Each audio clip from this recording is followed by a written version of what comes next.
And hello, my fellow nerds out there. This is Orgullion Richie, and welcome back once again to DDLC Blue Skies. As I'm slowly roused back into consciousness, I have a big yawn, watching the faint streams of sunlight permeate my room. I'm still feeling a little drowsy, so I should just wait. Why does my chest feel so warm? I take my eyes in the sight. As my eyes taking the sight in front of me, the memories from last night come flooding back. Huts, the fear on her face, the plea to stay with me overnight. One of her sleeves is pushed up slightly, affording me a sight I didn't have access to.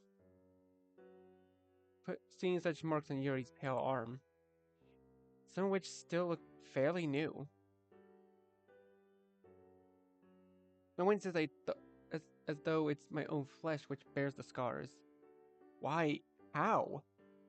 So many questions. A small sound from Yuri pulls me away from my flurry of thoughts in my head. It sounds like a content sigh. If I look closely, I can make out a small smile on her face as she clings onto me a little harder. A wave of happiness courses through me, which, having seen her scars again, feels a little foreign. Still, it feels incredible to have someone you love cuddle up against you in their sleep. Something about the physical closeness during such an intimate moment. That is something that I always loved. I just love the closeness. I reach out and gently stroke the top of her head. She smells faintly of lavender, and her hair is soft and silken. It's a given that someone like Yuri takes care of herself, I suppose, with no parents around. Is that when she started? No. I don't want this moment to be ruined by anything. We can talk all about that stuff later. I just want to see her happy. So for now, I just focus on the smell and softness of her hair along with the feel of her head on my chest. I don't know how long we stayed in that peaceful embrace, but eventually Yuri stirs, offering me a smile as she rises from my chest. Rubbing her eyes as she slowly sits up, she lets out a small yawn. There's a silence for a moment. Were you up before I was? Yeah, hard to believe, right? Don't worry, I just find it as hard to believe as you do.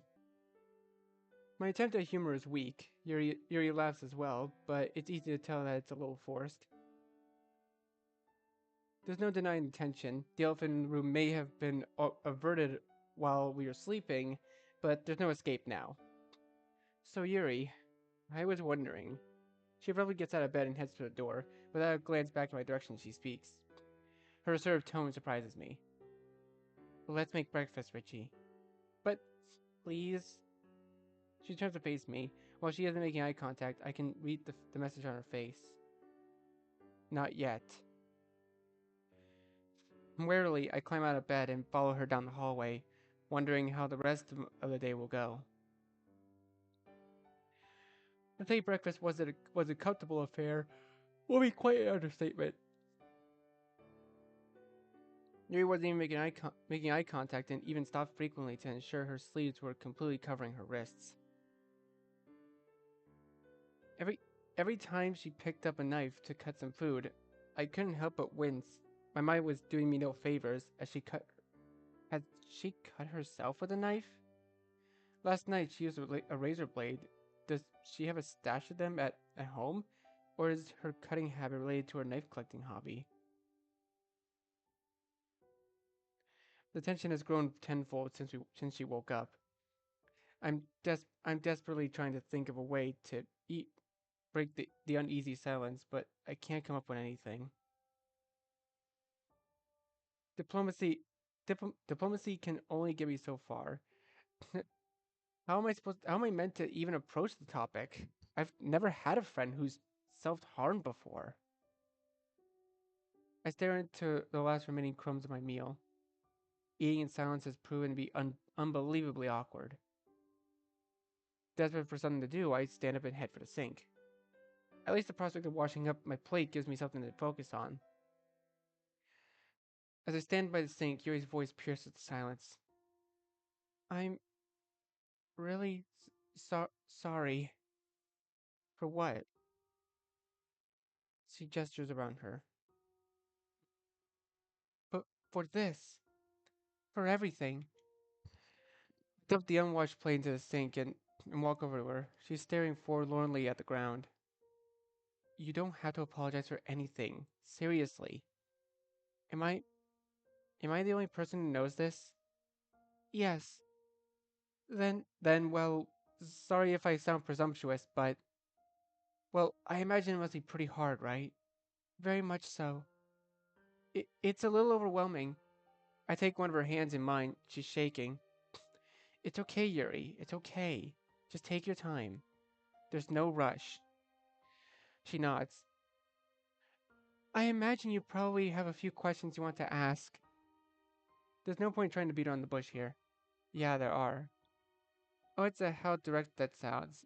Then again, I am really curious, so I can't exactly win either way, can I? She takes a deep breath.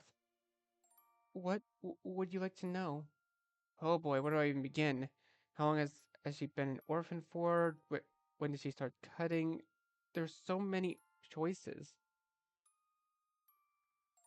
It's probably best to start with the understanding of her self-harm, though.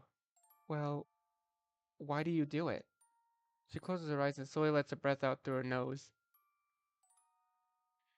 She still closes her eyes as she talks. It's a way of coping. Huh? It's how I deal with the sadness and self-loathing within. Self-loathing? People have never liked me, Richie. All throughout my life, I've never been accepted. People never understood me, nor did they ever take the time to try to. I've never been particularly sociable. As you can see, I much prefer to keep to myself. Now that alone wouldn't be too bad. Some people misread the introversion, but combined with my fascination with horror and knife collecting hobby, these things combined tend to make people see me as creepy, a freak, an outcast. That quiet girl back, oh, in the back who doesn't speak much, the girl who's fascinated by the macabre. It's no wonder they judge me. Anyway, so that's why she takes a few deep, shaky breaths in an attempt to calm herself down. I didn't realize how difficult this must be for you to talk about. I'm so sorry. The angry look on her face startles me. No, don't you ever apologize for my own shortcomings, Richie. I deserve to be weak. But you don't. Why would you even think that? Because, like I said, I was always judged for who I was. Initially, I thought it was everyone else who was wrong. She laughs bitterly. Oh, such arrogance. No, it wasn't them who were wrong. It was me. But if it were just the one person who judged me in such a way, well, I would be inclined to believe the problem lied in them. But it wasn't just one person. It was everyone. There's a there gets to a point when you finally realize that it's not them who are the problem, it's you. It was bad. It was bad, but I could deal with it. At least I had my parents to help me. Given I'm the first person who knows of given I'm the first person who knows of her self-harm, does that mean? As if I read my mind, Yuri answers that very question. No, not even my parents knew. And that's when it began. I hated keeping myself harm from them. I didn't want them to know it was it scared me enough as it was, and I couldn't imagine how much it would scare them. I was terrified when I first tried it. I remember the day it started. Some other students mocked me for relentlessly because I stuttered during a class reading. I always used to dread reading aloud. And I remember at lunchtime, I locked myself in one of the bathroom stalls. I didn't mean to cut myself, I just wanted to admire one of my knives. Despite it being a constant reminder of what's wrong with me, just holding something so dear to me was comforting. I gripped I gripped it too hard, and that's when I discovered it. The rush, the rush that felt like the perfect release. It was tangible. But it was also terrifying. Felt so good having that physical release, but I was in shock. Couldn't believe what I had done. I felt like such a freak. I don't know what to say. Words are beyond me at this point. How am I even meant to reply to what I'm hearing? My parents were the only people who ever accepted me for who I was. Even though they didn't know about the self-harm, they never judged me for my taste in literature, nor did they question my interest in knives. While school was torment, I sought solace in knowing that that no matter how bad it would get, it was safe at home. First tears started to trickle down her face once more. Until they died. And just like that, I had lost them. The only support I ever had. I reach out to brush away Yuri's tears. She doesn't move or do anything else to acknowledge that I'm even here. Throughout her heart-wrenching explanation, Yuri had been trying to maintain control of her voice and face. The stuttering and pained expressions on the occasionally flickered over her features showed all I need to know. As I scoop her into my arms, the dam that's been trying so hard to contain fully bursts. She sobs unrestrainedly into my chest as her anguished cries filled the room. I miss them so much, Richie. My vision is blurry as she drenches the front of my shirt. I can physically feel her cries on my chest, right next to my heart. I want to see them again. I want to stop pretending that the person I'm in the arms of right now is my dad. There isn't anything I could give to hear them ask me how my day was, even if it was awful. Anything at all. Please. My brain is in a frenzy. Say something, Richie. Yuri, it's going to be okay. You're not alone. I'm with you. And I'm never going to leave you. I promise. She looks up with big, wet purple eyes. You really mean that? Because I don't know what I'd do if I lost you as well, Richie. Of course I mean it. I swear on it. You're my girlfriend and I love you. Even after everything I just told you? She gestures miserably to her wrist. Even with these? The venomous disdain of her voice is frightening to hear. I wasn't even sure she was capable of such scorn. Negativity? I love you for who you are, Yuri. Which includes everything you hate about yourself. Scars or not, you're my girlfriend, and nothing is going to change that. Oh, Richie. A strange look comes over her face while her breathing grows ragged and fast paced. Yuri? Are you okay? Sorry, this is just so much to take in. Her hand suddenly darts to her wrist. In that instant, I suddenly realize the situation we're in. Yuri, stay with me. Please. I can't. Yes, you can. Focus on my voice. Look at me. I'm doing my absolute best not to descend into utter state of panic. For both of our sakes, I can't let her start cutting again. She's tentatively scratching the flesh on her wrist. It starts off slow, but begins frequency and intensity. In desperation, I reach for her hand. Yuri, just talk to me. Say something, anything. What's going on in your mind? I'm not sure if asking her to describe the urge is going to help. It could actually be harmful. But I'm finding it hard to think straight, and the tiny voice of reason in my head is telling me that distracting her and forcing her to talk to me is the right thing to do. I need a release. Whenever I feel like this, She tries to wrench her hand free from my grip, but there's no way she's getting free. I tilt her head up so that she can make eye contact with me. My body needs the pain. I need the control. The cutting, it helps me make sense of everything. Sense of everything? She swallows as her eyes focus on me. The physical pain is something tangible that I can actually feel, something I can make sense of. When I feel emotionally overwhelmed, I feel so powerless. I'm getting able to regain that control that I desperately need. It sounds really. I know it sounds really crazy, but it helps me feel alive. When I'm so mentally overwhelmed, the numbness, it's without mercy. So I need something to focus on, and that's exactly what the pain serves as. But why do you have to use a blade? Can't you just, I don't know, pinch yourself or just scratch? You have no idea what the urge is like, Richie. My whole body screams for that release. Scratching or pinching just, it would never satisfy that urge. Yuri's breathing slowly grows more regular. She's no longer trying to wrench her hand free from my grasp, so I tentatively let her go, although I remained close, anticipating another attempt. I've never been in a position where I have the urge to cut when I'm around someone else. Do you do you still feel the need to cut? Yes, but it's a lot more manageable now. I think I'll be okay. I got him. My God, am I relieved to hear that. I had no idea how to deal with this. I told you I was a freak. You're not a freak. You've just been through a lot, and cutting happens to be how you deal with the trauma. It's hardly a healthy coping mechanism, though, is it?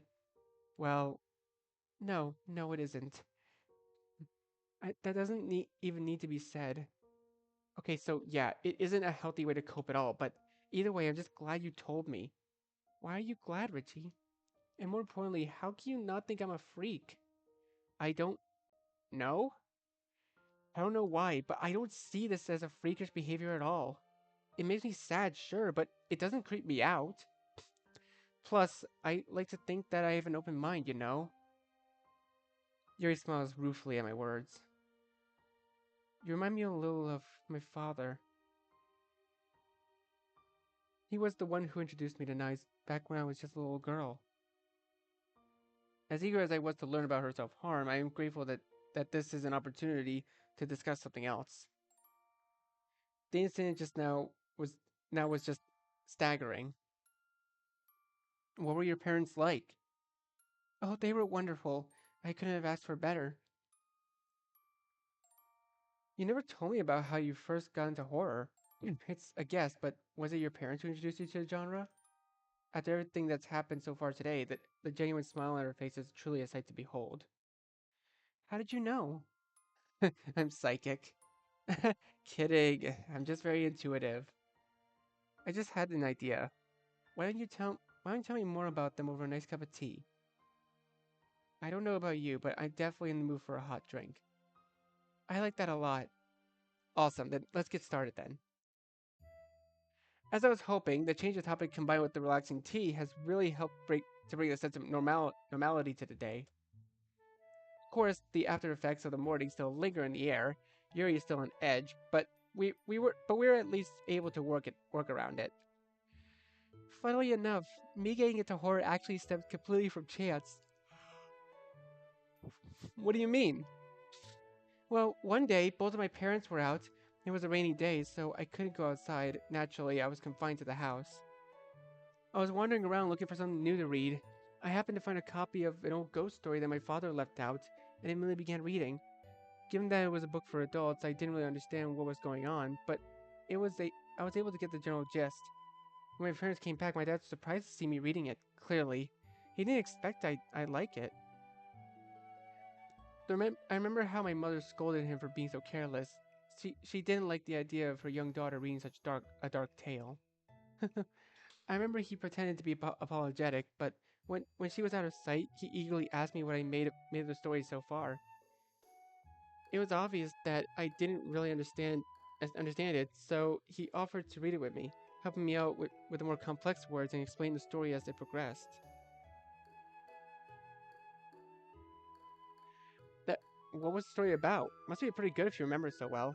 You see, it was an old Victorian tale about a young governess who was sent to look after her family's young children for the summer home. And there it is, the passionate fire in her eyes, the kind of fervor only seen when Yuri talks about interests she holds dear to her. How someone could ever shame someone for such a passion, it sickens me how cruel people can be. She begins to see figures of a man and woman around the house, but the servants of the house deny seeing such figures. Soon the governess learns that her predecessors used to have a relationship with another employee, and before these two died, they spent much time with the children. Given that these figures seem to come and go at will, and haven't been seen by other employees, she quickly suspects that they are supernatural in nature. I, I can't quite remember the ending, but what I'll never forget is the clever writing. We as readers are never given any chance given any concrete answers as to if these figures are real or merely a figment of her imagination. Was the governess just hallucinating, or did the ghosts of these people really prowl around the house? Sounds to me like she's just imagining it, to be honest.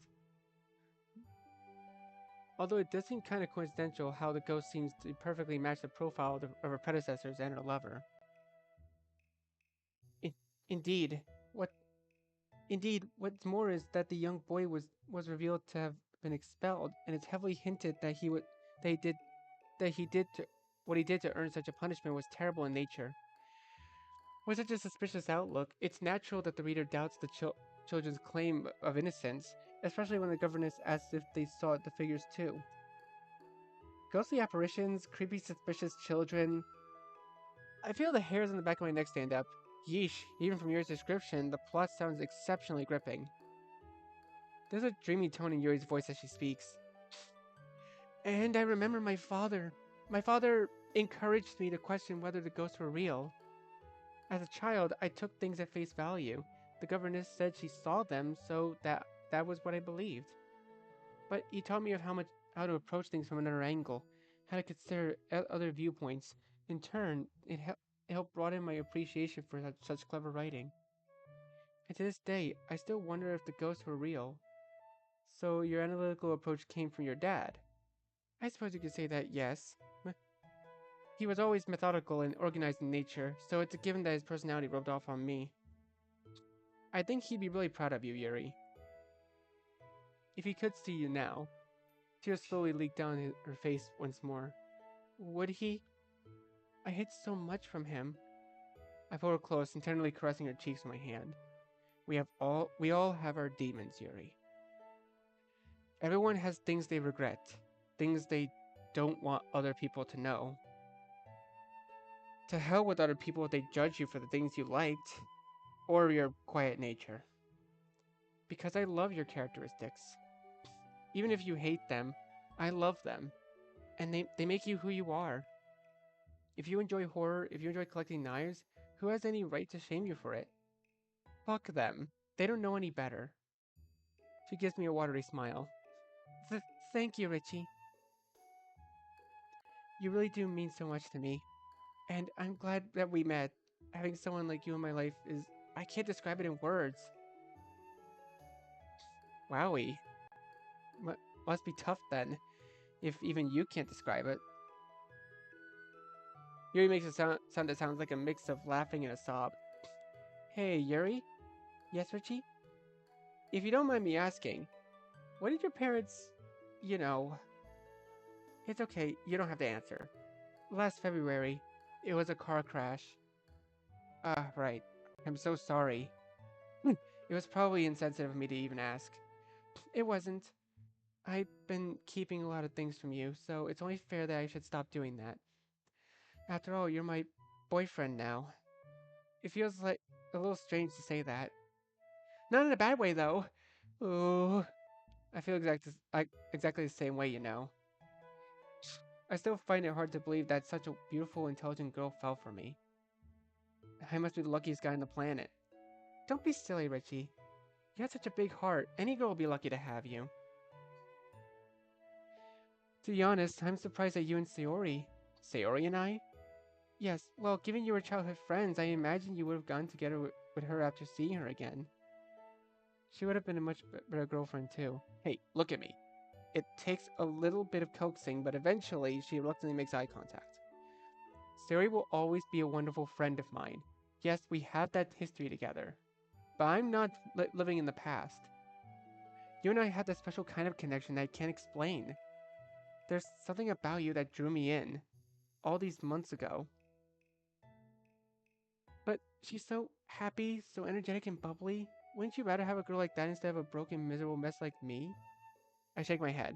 That's not how I see things, Yuri. Surprisingly, she doesn't back down. Answer the question, Richie. I stare at her, both confused and surprised. I'd rather have you. Even though I'm an ugly freak with these horrible scars all over me. Oh, seriously? Seriously, you're giving me this choice. The answer is obvious. Yuri, either with or without your scars, you're beautiful, and nothing will ever change that, okay? No one will ever be able to convince me otherwise. I chose you for a reason. Never forget that. I don't know. It's not that easy. I know it isn't. Just try and remember, okay? I'll try my best, Richie. You don't look particularly convinced. It's not that I doubt the integrity of your words. I've just spent my life feeling this way, so much as your words are a breath of fresh air. It's one thing to hear them, but another thing entirely to internalize them. I'll be with you for as long as it takes. She closes her eyes and squeezes my hand. Hearing that means more than you could ever imagine. Anyway, the sound of my stomach loudly gurgling fills the room. Wow, amazing time as ever, Richie. I'm sorry. It's okay. I suppose this is a good time to go and make some food, don't you think? Are you sure? Yes, I think a return to normalcy will do us good. Okay, guess that makes sense. I did find a dish online a few days ago that I wanted to try. Do you have any daikon by chance?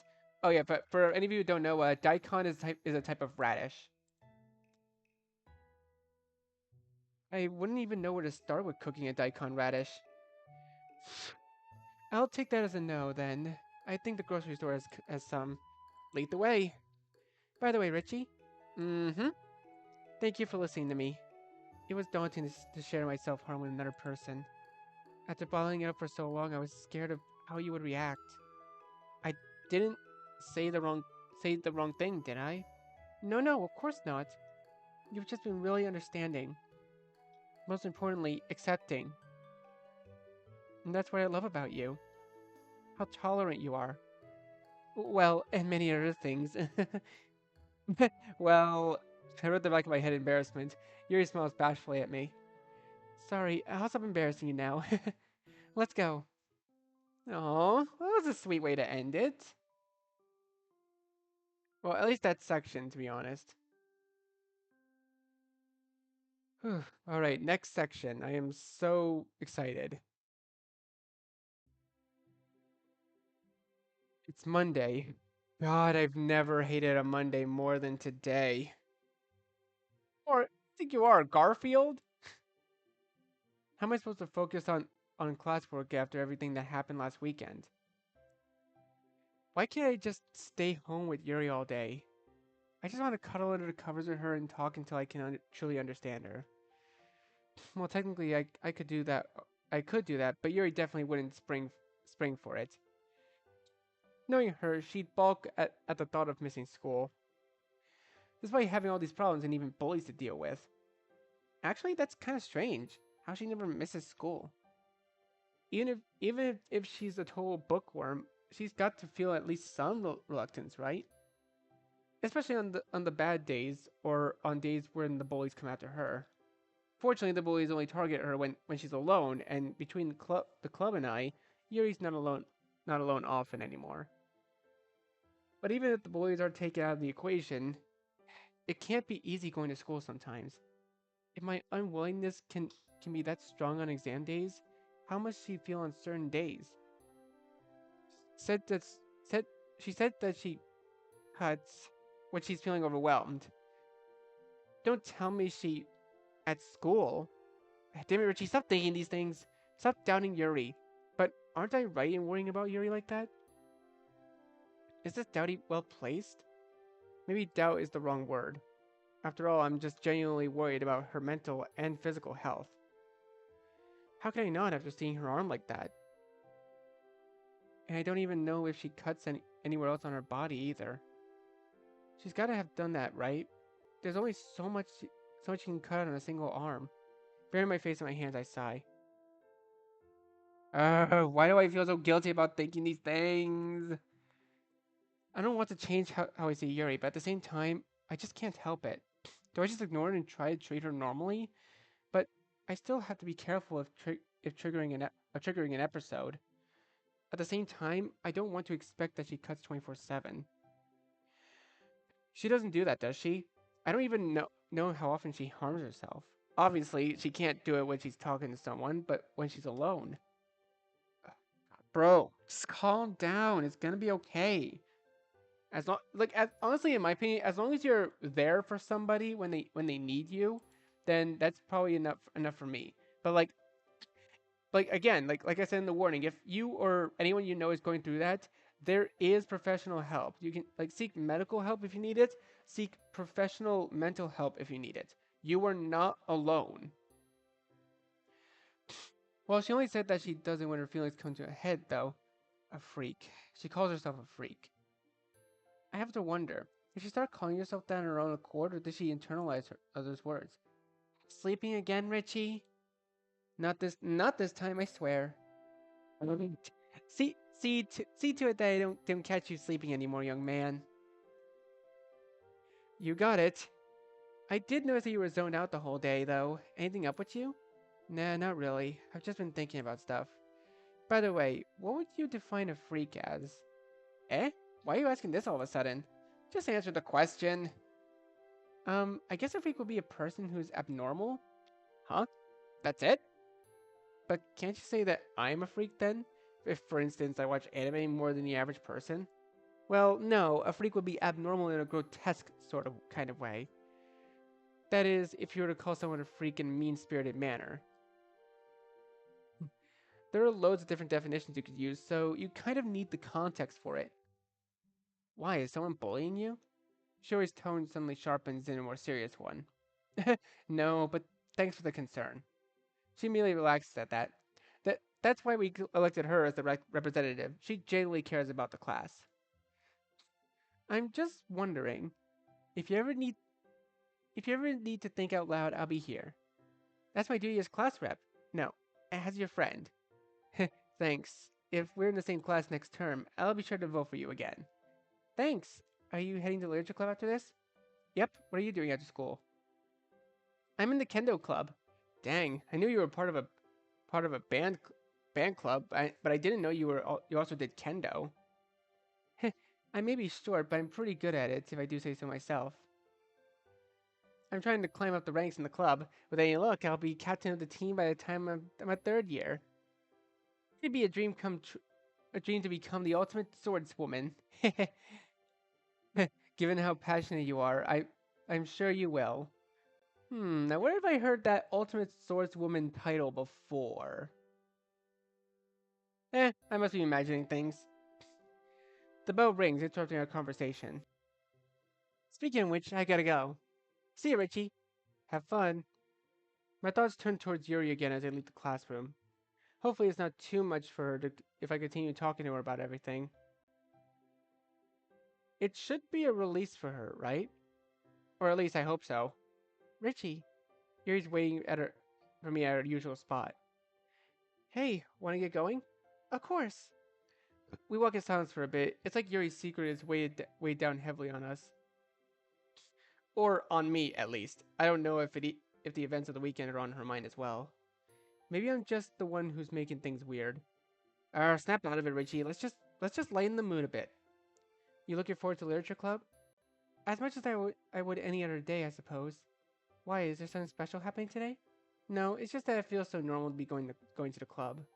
Like after what happened on the weekend. Damn it, Richie, you just can't help but returning to this topic, huh? Well, it felt like things would change. But here we are, doing the same things as usual. Not that doing the same thing is bad though. Sorry for constantly talking about this stuff. No, it's fine. It's only natural that you will want to know more about everything. However, not all change is necessarily bad.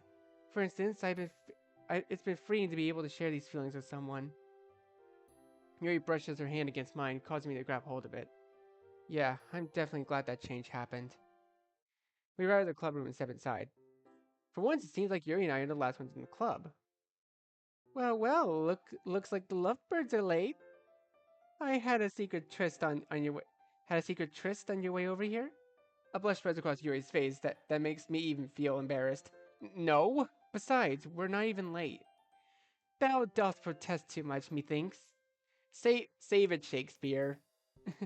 that is from Shakespeare, actually. Hamlet, to be specific.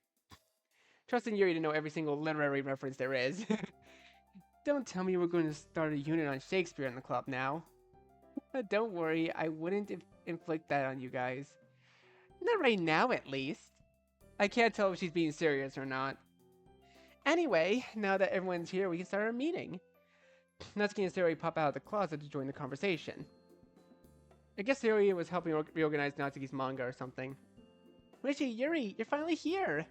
Finally? What's that supposed to mean? Obviously, it means that you two are slowpokes. How many times am I gonna have to say that we weren't late?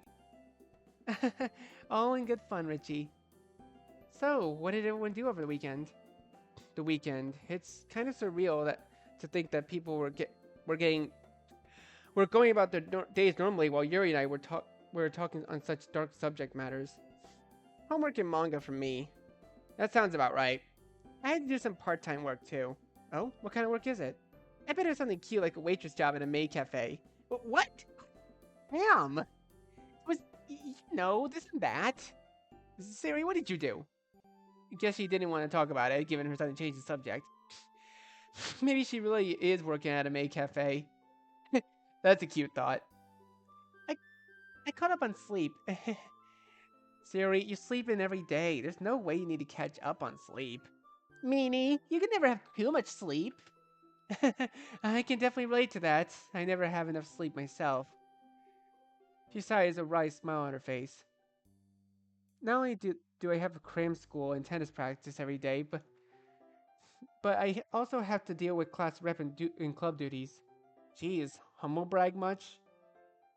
Don't you ever have any time to yourself? Free time, to be honest, I'm busy so often that it's kind of a foreign concept to me. That's what I get for signing up to do so many things, though. It can be truly surprising what a single person is capable of. Oh, that's just an exaggeration. There's lots of downsides to this kind of lifestyle. Monika's face visibly falls. It does sound kind of hellish to not have time to yourself. Does she even hang out with friends outside of school? Enough about me. What did you do, Yuri? Yuri gives me a pleading glance. Yuri and I hung out over the weekend. We talked about a lot of stuff. Wow, what a lovey-dovey couple you are. Thanks for saving the PDA for the weekends.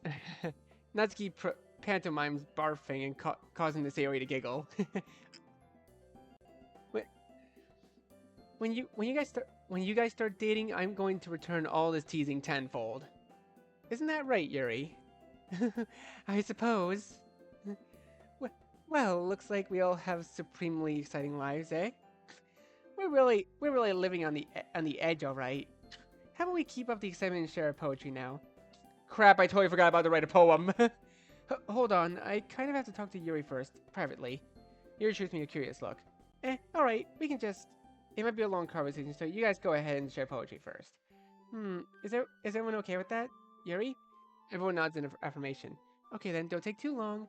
You bet I'm going to take as long as possible. Alright, come on Yuri, let's step outside for a bit.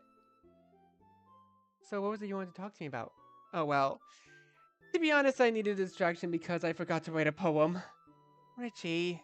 Sorry, wait, don't go back in. Yuri sighs and smiles patronizingly. Thanks for putting up with me, and now that I think about it, there is something I want to talk to you about anyway. I actually thought of it during class and the conversation back inside, but...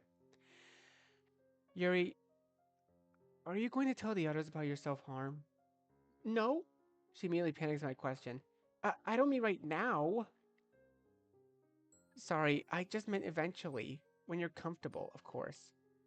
I see. Sorry, Richie, but I don't know if I'd ever be able to tell them in the future. Why not? Wouldn't you want your friends to know what's going on in your life? They could provide as much support as I do, only multiplied by 4. No. No? Yuri looks down at the ground, not meeting my eyes. I can't. I wouldn't be able to stand it if they started treating me differently. Can't things just stay the same, please? Yuri, you even said it yourself. Sometimes change is necessary. I didn't say that. I said change isn't necessarily bad. But in this case, it's neither necessary or positive. All it will do is change how the others see me. But how can you, well, get better without people supporting you and standing by your side? Look, Richie, even you see me differently now. Don't try to argue otherwise. It's only to be expected. I know you're trying your best. Yuri, please, just let this matter go. Alright, if you're not comfortable talking about it, I won't force you to. Thank you. Now, if you excuse me, she slides the door open and slips through. I can't help but feel like this is a conversation that we'll return to later. At least she knows where I stand on the subject. Of course, it's difficult for me to understand her point of view, but sometimes. But I don't really, but I really do think that she should confide in the others too, not just me. For now, for now though, I have to figure out an excuse for forgetting my poem.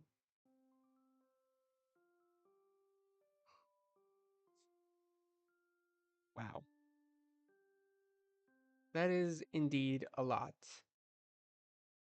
Right, well then, I think this is actually a good time for me to end this video here. So, thank you guys so much for watching. Be sure to leave a like, comment what you think, share this video with your friends, and be sure to subscribe and click the bell so you don't miss a single notification. I'll see all of you in the next video. Goodbye. You say you wanna try, but you never